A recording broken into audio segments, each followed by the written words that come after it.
Hi, my name is Jake, and I'm here to talk to you about mitosis and meiosis. As you can see here, it's about cells.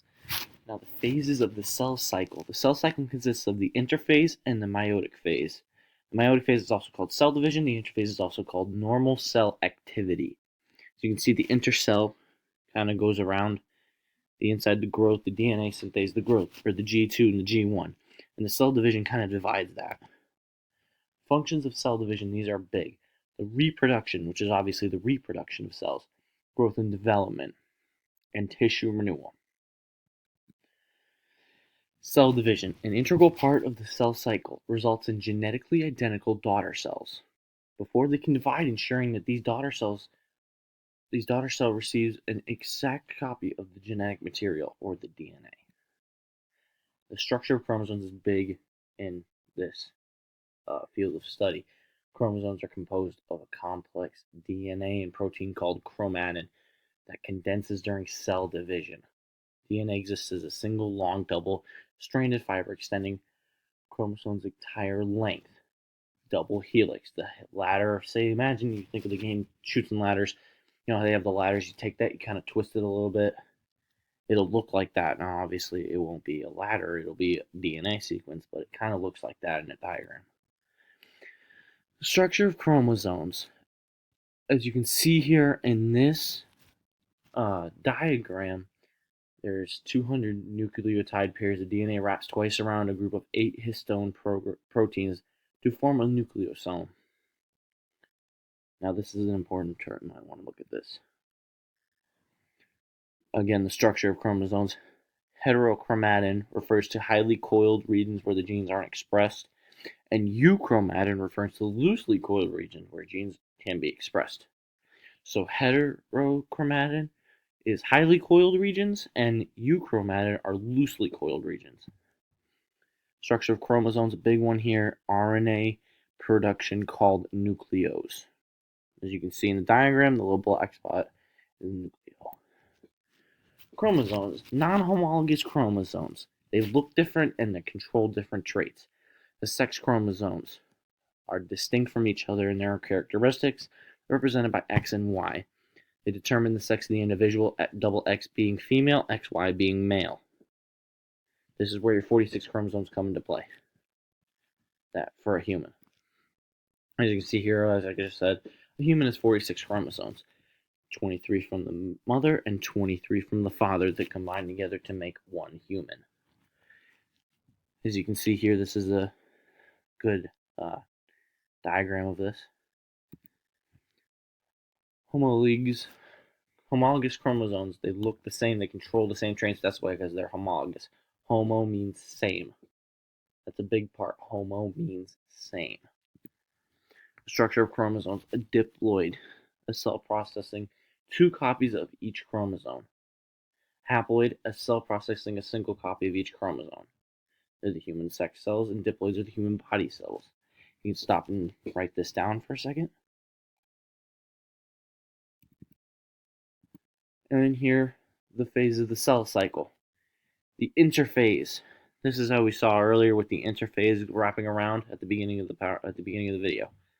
G1 is the primary growth, like I said there, and G2 is the secondary growth as they were next to each other. S is the genome replicated, as you can see here, where the S is on the arrow. Mitosis is the big M, as you can see it's up at the top, and cytokinesis is the purple. Interphase. This is the definitions of G1, S, and G2. You can stop for a second, pause the video, write these down. Mitosis. Some haploid and diploid cells divide by mitosis. Each new cell receives 1 copy of every chromosome that was present in the original cell. Produces 2 new cells that are both genetically identical to the original cell. It's kind of like a copy. The meiotic spindle. In anaphase, sister chromatids separate and move along the kinemature microtubules toward opposite ends of the cell. Now, this can be a lot to kind of think about and some big words, but if you just look at this diagram, it kind of shows what you really need to know. The inheritance of genes. Genes are segments of DNA, units of heredity. Genetics is the scientific study of heredity and heredity variation. Inheritance of gene. Each gene is an organism's DNA has specific locus on a certain chromosome. The big orange word, sexual reproduction. That's how you inherit your genes. Meiosis. Big part. Big to understand. Diagrams are going to help out a lot when you watch this part, okay? So pay attention to those. You can stop, copy some of them down, get some information from them. Those are going to be a big help. Meiosis reduces the number of chromosome sets from diploid to haploid. So as you can see here, homologous pair of chromosomes in diploid parent cell. There's 2 of them. And then the sister chromatids come in. Now they look like 2 X's. They split, and there's 2 on each side, and you end up at the end with 4 daughter cells. Meiosis involves the same 4 phases seen in mitosis: prophase, the metaphase, the anaphase, and the telophase. They are repeated during both meiosis 1 and meiosis 2. That's huge. The period of time between meiosis 1 and meiosis 2 is called the interkinesis. You might want to write that down. The period of time is the interkinesis. Prophase 1 occupies more than 90% of the time required for meiosis. Chromosomes begin to condense.